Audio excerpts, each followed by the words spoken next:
오늘 하나님께서 우리에게 주시는 말씀은 사무엘상 1장 10절에서 18절 말씀입니다. 사무엘상 1장 10절에서 18절.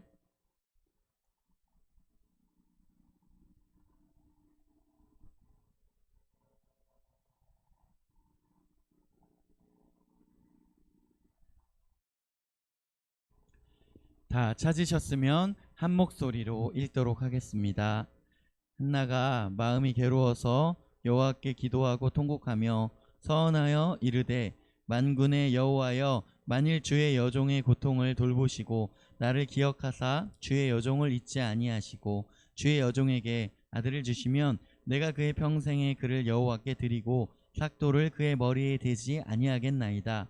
그가 여호와 앞에 오래 기도하는 동안에 엘리가 그의 입을 주목한즉 한나가 속으로 말하매 입술만 움직이고 음성은 들리지 아니하므로 엘리는 그가 취한 줄로 생각한지라. 엘리가 그에게 이르되, 내가 언제까지 취하여 있겠느냐? 포도주를 끊으라 하니 한나가 대답하여 이르되, 내 주여, 그렇지 아니하니이다. 나는 마음이 슬픈 여자라 포도주나 독주를 마신 것이 아니요 여호와 앞에 내 심정을 통한 것뿐이오니 당신의 여종을 악한 여자로 여기지 마옵소서. 내가 지금까지 말한 것은 나의 원통함과 격분됨이 많기 때문이니이다 하는지라. 엘리가 대답하여 이르되, 평안히 가라. 이스라엘의 하나님이 내가 기도하여 구한 것을 허락하시기를 원하노라 하니 이르되, 당신의 여종이 당신께 은혜 입기를 원하나이다 하고 가서 먹고 얼굴에 다시는 근심 빛이 없더라. 아멘. 네, 우리가 지난주까지 사사기 말씀을 계속해서 살펴보고 오늘은 사무엘상의 시작이 되었습니다. 사사라는 것은 굉장히 특이하고 특별한 제도였어요. 원래 다른 나라들은 왕이 있었고 왕이 다른 백성들에게 세금을 받아서 군대를 조직하고 그래서 전쟁을 수행하고 이런 식으로 나라들이 이렇게 관리가 되고 있었을 때에도 이스라엘에서는 왕을 특별히 삼지 않았었어요. 특별히 사사라는 이름으로 하나님의 말씀을 가지고 그들에게 말씀을 전하고 하나님께서 우리를 이렇게 살기를 원하신다, 이렇게 하나님의 말씀을 전하고, 그리고 또 전쟁이 일어났을 때 그 전쟁을 이끄는 그런 용사들이 일어나고 그런 시기였어요. 그래서 이 사사들 중에서는 전쟁까지도 함께 수행했었던 사람이 있었고 그렇지 않은 사람들도 있었어요. 이런 이스라엘의 사사라는 제도가 이렇게 행해졌었던 이유는 우리 하나님께서 직접 세우신 나라이고 하나님께서 왕 되시고 하나님께서 다스리시는 나라라는 특별한 이스라엘 사람들의 고백이 있었던 것입니다. 그리고 이제 그 사사 중에 마지막 사사라고 하는 사무엘의 이야기를 우리가 오늘 들어가는 거예요. 사무엘은 이스라엘의 이제 마지막 사사였고요. 이 사무엘 상하에 이스라엘의 왕이 세워지는 그런 장면들이 나오고 그런 배경들이 나오는 거예요. 그래서 이스라엘이 어떻게 사사 시대에서 왕정으로 바뀌어져 가는지를 살펴보는 것입니다. 그래서 이스라엘의 첫 번째 왕이 세워지고요, 두 번째 왕이 세워지고 이런 장면들이 여기 나와요. 여기서 이제 퀴즈. 첫 번째 왕은 누구일까요? 이스라엘의 첫 번째 왕. 한영아, 누구지? 이스라엘의 첫 번째 왕. 이 정도 우리 친구도 다 알 거라고 생각했는데 첫 번째 왕은 전도사님이 알려줄게요. 이스라엘의 첫 번째 왕은요, 사울이었어요. 그런데 두 번째 왕은 왕조가 바뀌어요. 다른 사람이 왕이 되죠. 사울의 아들이 아니라, 사울의 자녀가 아니라. 두 번째 왕은 누구죠? 한영아, 누구지? 두 번째 왕을 모르나요? 다 알고 있죠? 네, 여기 지금 아무도 없기 때문에 이렇게 이야기가 안 나오는 것이죠. 두 번째 왕은 다윗이잖아요. 우리 다 알고 있죠? 다 알고 있을 거라고 생각합니다. 그런 과정들을 이야기하는 사무엘상 시작하는 부분을 우리가 읽는데요. 오늘 보니까 어떤 여인이 나왔어요. 그 여인이 이름이 한나라고 하고 그는 기도하는데 10절에 보니까 마음이 괴로워서 여호와께 기도하고 통곡하더라. PPT 다음 장면에 한번 보면 이 사무엘상에 나오는 사람들, 엘가나라는 사람이 있었어요. 엘가나라는 사람이 있었고요. 이 엘가나의 부인 2명이 있었으니 그 부인이 한나와 브닌나라는 사람이었어요. 그런데 오늘 이 엘가나의 2 부인 중에 한나에게는 자식이 없고 브닌나에게는 자녀가 있었어요. 전도사님이 지난주에 설교한 내용들을 우리 친구들이 잘 들어봤으면 우리 친구들 알 텐데 이때 당시에 자녀가 있고 없고는 엄청난 차이였죠. 먹고 사는 문제, 그 가문을 이루고 자녀, 특별히 남자아이들이 있어서 그 자녀를 또 대를 잇고 노동력을 가지고 장사를 하건 농사를 짓건 양을 치건 먹고 살 수 있었던 이 사회 분위기 가운데 자녀가 있냐 없냐는 큰 차이가 있었습니다. 그런데 오늘 한나에게는 자녀가 없었고 브닌나에게는 자녀가 있었어요. 그래서 오늘 한나가 간절히 하나님께 기도하는데 그 기도가 어떤 내용이었어요? 바로 자녀를 달라는 거였어요. 마음이 괴로워졌대요. 통곡하며 기도했다고 합니다. 그러면서 서원이라는 단어가 나오는데요. 하나님께 약속을 한 거예요. 만군의 여호와여, 만일 주의 여종의 고통을 돌보시고 나를 기억하사 주의 여종을 잊지 아니하시고 주의 여종에게 아들을 주시면 내가 그의 평생에 그를 여호와께 드리고 삭도를 그의 머리에 대지 아니하겠나이다. 여기서 우리 친구들 생각나는 사람 없나요? 우리가 2주 전쯤에 들었던 누구 생각나는 사람 없어요? 머리에 삭도를 대지 않았다. 재현아 누구지? 머리에 삭도를 대지 않았고 날 때부터 포도주와 독주를 멀리하였고 그래서 나시린이라고 불렸고 머리가 길었고 누구지?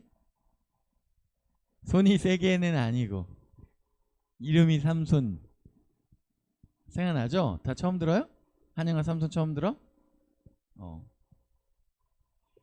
삼손처럼 나시린으로 하나님께 그렇게 바치겠다, 그렇게 키우겠다고 오늘 한나가 하나님께 기도를 드린 거예요.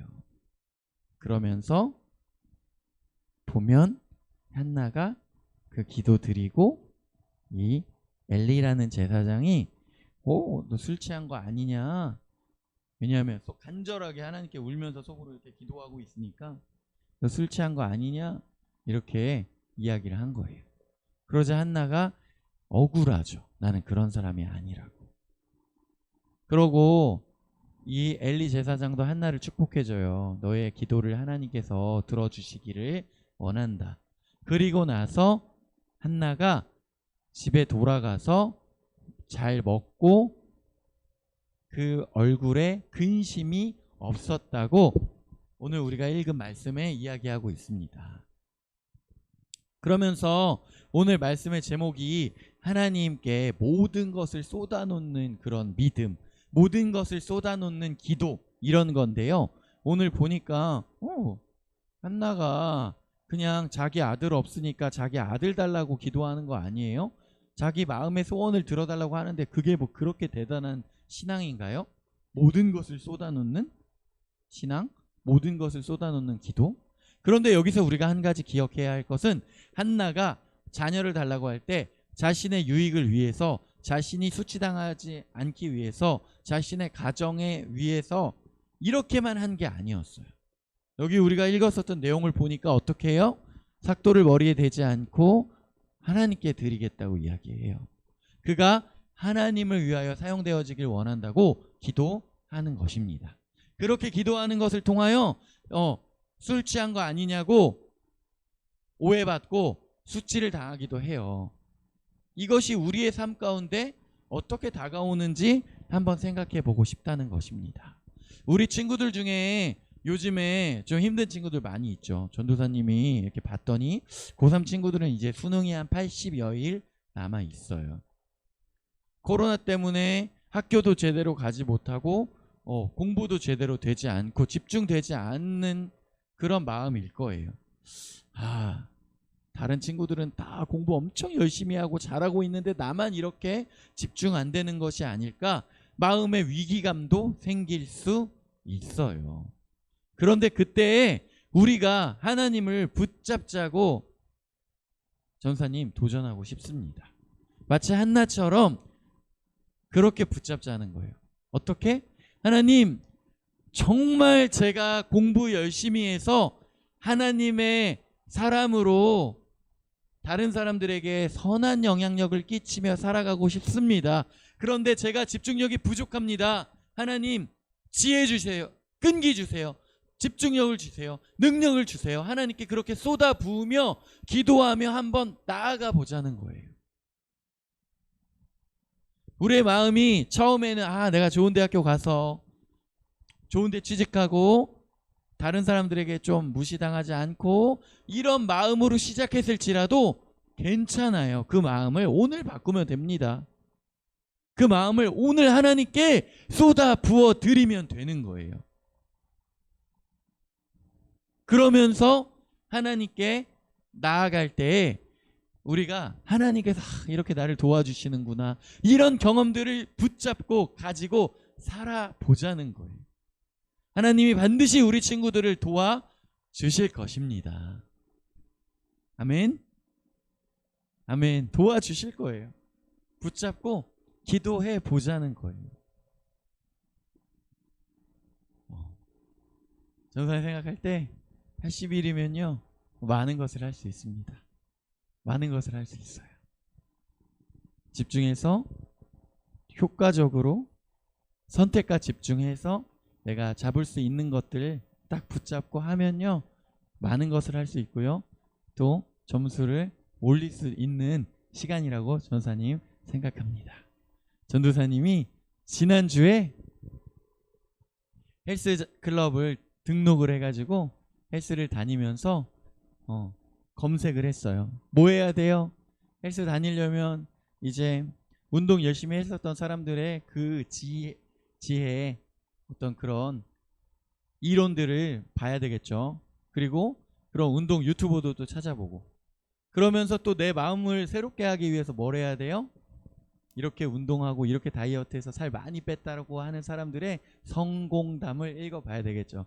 우리 친구들도 그런 거 다 읽어봤을 거 아니야. 전도사님도 예전에 그 강성태하고 여러 명이 이렇게 공부했었던 그런 수기를 모아놓은 책, 공부의 신이라고 해서 그 책 사서 읽어본 적이 있었거든요. 이 사람들이 3년 남았을 때, 2년 남았을 때, 1년 남았을 때, 6개월 남았을 때, 2달 남았을 때 어떤 식으로 마음을 다잡고 준비했는지 이런 것들에 대한 그 경험담을 써놓은 걸 전사님 읽어본 적이 있어요. 고3 친구들은 80일 남았으니까 그 책 읽기보다는 그냥 공부하고, 고2나 고1 친구들은 그 책도 한번 읽어보면 좋을 것 같아요. 그치, 한영아, 공부해야 되겠지? 그래서 전도사님 그 후기들을 읽어봤더니요, 어떤 사람들이 진짜 식이요법도 열심히 하고 집중적으로 프로그램 짜서 운동하니까요 2달 동안 20kg를 빼고 2달 동안 15kg를 빼고 이런 사람들이 있다라는 거예요. 2달이 꽤 길고 많은 것을 할 수 있는 시간이라고 전선 이야기하고 싶어서 이 이야기를 한 거예요. 우리가 정말 뒤가 없다고 생각하면서 모든 것을 다 들여서 기도하고 하나님을 의지할 수 있는 그런 믿음을 가졌으면 좋겠는데, 한나가 마치 그런 믿음이었단 말이에요. 한나는 엘가나에게 사랑을 받아서 그런 가능성이 좀 낮았을지 모르겠지만, 이때 당시에는요 결혼하고 아이를, 특별히 남자를 낳지 못하면 결혼을 무효화시키고 그냥 이 여인을 집으로 돌려보내버리는 그런 일들도 아주 자주 있었어요. 그러니까 한나가 얼마나 간절한 마음이었겠습니까? 우리가 이러한 간절한 마음으로 하나님께 모든 것을 쏟아부으며 나아갈 때 하나님께서 도와주시고 하나님께서 분명히 인도하실 거예요. 작년에 1년 전 일입니다. 전도사님이 이렇게 둘째 누나 가정이 중동의 어떤 나라의 선교사로 가여 있는데 벌써 10년이 되었고 그 선교지의 매형이 한국에 갑자기 왔어요. 왜 왔냐? 목 디스크가 너무 심해서 팔을 들 수 없을 정도로 아팠던 거예요. 그래서 그 중동 지역은 아직도 의료 체계가 병원이 우리 한국의 80년대 70년대 수준이라서 도저히 그곳에서 이렇게 치료를 할 수가 없었어요. 그러면 이제 미국 시민이라서 미국으로 가서 치료를 받을까도 생각해 보았는데 미국에 가면 목 디스크 수술하는데 5천만 원이 나온다는 거예요. 그럼 어떻게? 한국에 가자. 그래서 근데 그때 당시에 코로나가 전 세계적으로 너무나 퍼져 있으니까 한국으로 오는 비행편도 없었을 때였는데 마침 우리나라의 하나건설이나 이런 곳에서 그 나라에 이렇게 아파트들을 막 짓는 공사를 하고 있었을 때였어요. 그래서 코로나 때문에 한국으로 돌아올 사람들에게 전세기를 준비해 준다 그러면서 신청해라 이럴 때 이제 우리 매형도 교포니까 신청을 해서 환자로 급하게 가서 수술해야 된다고 신청해서 그 신청이 받아들여져서 한국에 오기로 결정한 지 일주일 만에 갑자기 그게 딱 돼가지고 한국에 올 수 있게 된 거예요. 그래서 한국에 와서 선교사님을 이렇게 지원하는 병원에 가서 검사하고 수술 날짜를 딱 잡았어요. 그런데 미국에서처럼 5천만 원이 나오지는 않았지만 미국 시민이라 한국의 의료보험이라는 혜택을 받을 수가 없으니까 병원비가 꽤 많이 나오겠구나 걱정을 했는데 아니나 다를까 우리나라 사람이었으면 600에서 700만 원이면 끝나는 거였는데 2천만 원이 나온 거예요. 어떡해요. 5천만 원보다 낫지만 2천만 원도 결코 만만치 않은 돈이죠. 그때 전도사님과 전도사님 가족들 그리고 이 선교지와 선교사님을 위해서 기도해줬던 수많은 사람들이 기도하기 시작했어요. 하나님, 정말 하나님의 그 나라와 하나님의 의를 위하여 인생을 선교에 바치고 그 선교지에서 외롭고 어렵게 10년의 세월을 보냈는데 이제 그 선교사님 목이 아파서 고국에 돌아와서 치료를 받아야 되는데 2천만 원이란 병원비가 나왔습니다. 어떻게 합니까? 하나님 도와주십시오. 기도하면서 방법이 없구나 정말 힘들어하면서 기도하고 있을 때에 전도사님이 우리 같이 학교 졸업했었던 신학대학원에 그 전도사님들 47명이 같이 있는 단톡방에 그걸 올렸어요. 이런 상황입니다. 기도해 주세요. 그리고 전도사님이 좀 친하게 지냈었던 몇몇 사람들에게 기도해 주세요. 도와주세요. 이렇게 기도의 제목들을 보냈어요. 그러니까 이 수많은 사람들이 기도하면서 마음에 하나님께서 감동을 주셔서 갑자기 이 사람들이 헌금하고 싶다고 헌금을 보내기 시작하는데 어떤 사람 자기의 상황에 맞게 어떤 사람들은 3만 원, 어떤 사람은 5만 원, 어떤 사람은 10만 원, 어떤 사람 30만 원, 어떤 사람 50만 원, 어떤 사람은 100만 원을 보내기 시작하는 거예요. 와. 그래서 한영아, 총 얼마가 헌금 보내준 줄 알아요? 맞춰봐. 너의 생각에.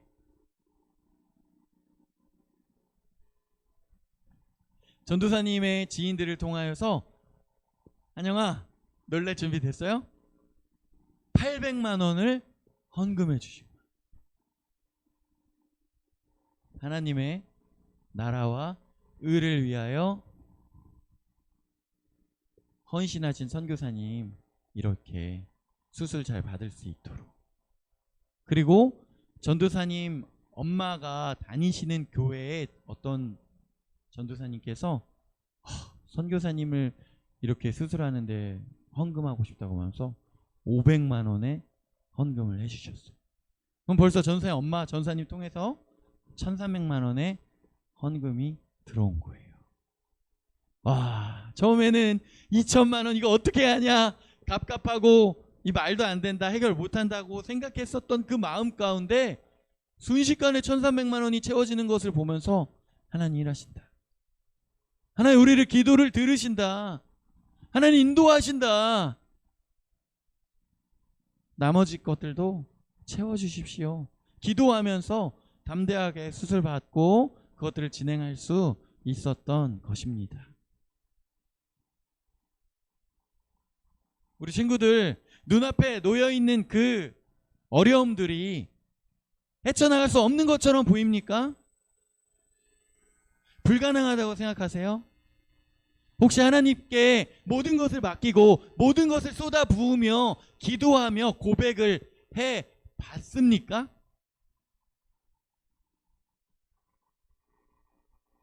하나님을 의지해 보세요. 하나님께 모든 것을 맡겨 보십시오. 전사님 그래서 작년에 그렇게 해서 매형이 수술 잘 받고 치료 잘 받고 그때 또 막 그 나라의 공항에 막 폭탄 테러 일어나가지고 비행기 막 다 안 뜨고 막 공항 폐쇄되고 이런 과정 가운데 이제 돌아가야 되는데 어떻게 돌아가냐 막 그런 위기도 있었지만 끝까지 하나님 신뢰하고 기도하는 가운데 무사히 돌아가서 그곳에서 잘 지내고 있는 게 벌써 1년 전 이야기예요.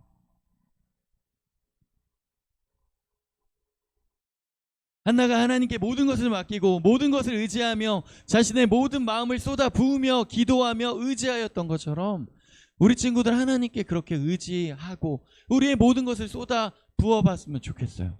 에이, 하나님이 나한테 이런 거 관심 있을까요? 하나님이 이렇게까지 도와주신다고요? 해봤냐고요?